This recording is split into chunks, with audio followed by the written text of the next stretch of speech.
Well, here we have the Willis Tower, otherwise known as the Sears Tower, built in 1973. A total of 108 stories, and where are we? We're in Chicago at the IACP. And of course, the building that you had seen earlier was once the world's tallest building for 25 years. Fire station number 98, built in 1904. And here we are at the IACP itself. This year's exhibits had a variety of different product. Quite candidly, there wasn't an awful lot of new product on show this year. It's what you might call a lean year.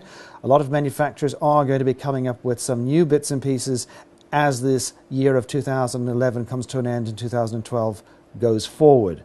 But as you can see here, a lot of lighting was on display from a variety of different manufacturers.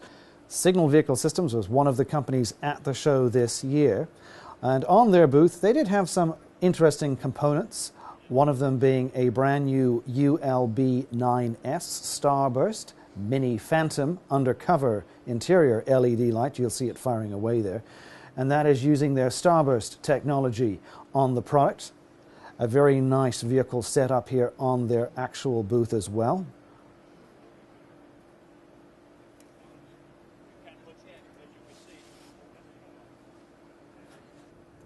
Inside the vehicle, they had some new product too, including the LCS869 and the SS867. Essentially what these are controllers, and even we have a drone.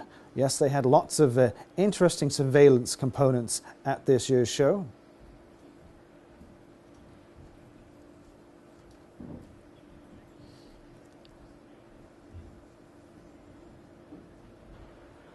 Code 3, of course, were present.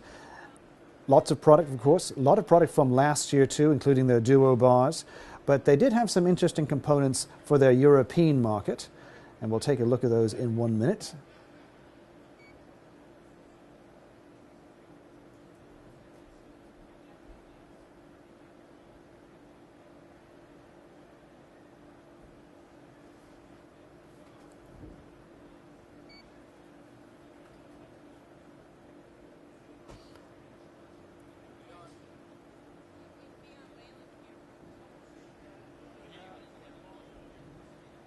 And this is the European section. As you can see, some interesting product for the European market. Ronton was also present at the show this year, and they did have a variety of Ronton product. Sound Off Signal, of course, was there. This happens to be a brand new Caprice with their array of lighting set up there. We have a variety of Ghost product, as well as their new Apex light bar, which was on show this year too.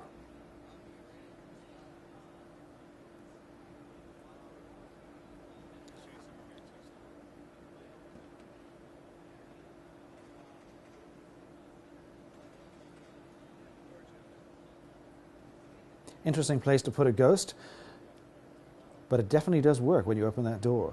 Of course, again, there was a variety of different vehicles on show. Some, of course, are police applications. Some are basically product that will be set up to draw the public's attention to the services that police offer besides law enforcement.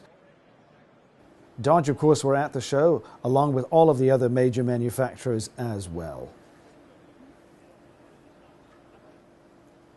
Helicopters, always a handy thing to have in law enforcement. And of course, General Motors were showing off their Caprice. Satina, of course, has put together a package for that particular vehicle involving a prisoner screen, which is specifically made for it, with recessed panel. They also have a new set of door panels for the rear of the vehicle, which basically fit over existing hardware, which gives you a tremendous amount of protection and, of course, added resale value when it comes to it. Push bumpers, pit bumpers, also available from Satina and available here on Sirennet.